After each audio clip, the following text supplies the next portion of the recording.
ধন্যবাদ।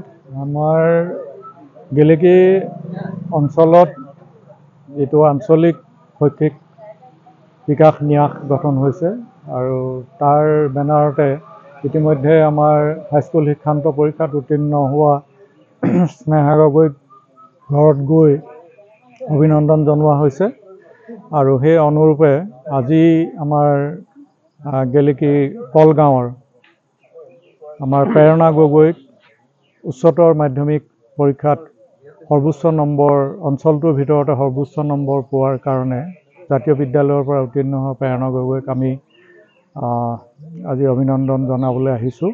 আমাৰ শৈক্ষিক ন্যাসৰ সকলো বিষয়ববীয়া আৰু সকলোৱে আহি তেখেতৰ ঘৰতে এটি অনুষ্ঠান সম্পন্ন হৈছে। খুব সুন্দৰভাৱে আজি অনুষ্ঠানটো সম্পন্ন হৈ গৈছে। আমাৰ গীত কবিতা আৰু সকলোখিনি ইয়াত এটা সৰ্বাংগ সুন্দৰ এটা অনুষ্ঠান হৈছে আৰু আমি আশা ৰাখিছোঁ যে প্ৰেৰণা গগৈ এতিয়ালৈকে যিখিনি ফলাফল দেখুৱাইছে আৰু ভৱিষ্যতৰ দিনবিলাকত ইয়াতকৈ যাতে ভাল ফলাফল দেখুৱাই তেওঁ অঞ্চলটোলৈ গৌৰৱ কঢ়িয়াই আনে, ঘৰখনলৈ ঘৰখনৰ ভৱিষ্যত উন্নতিৰ কাৰণে প্ৰেৰণাই যাতে আগুৱাই যাব পাৰে, তেওঁ নিজে এটা সুপ্ৰতিষ্ঠিত হ'ব পাৰে, তাৰ কাৰণে আমি সকলোৱে আশীৰ্বাদ কৰিছোঁ আৰু তেওঁৰ উজ্জ্বল ভৱিষ্যত আমি কামনা কৰিছোঁ।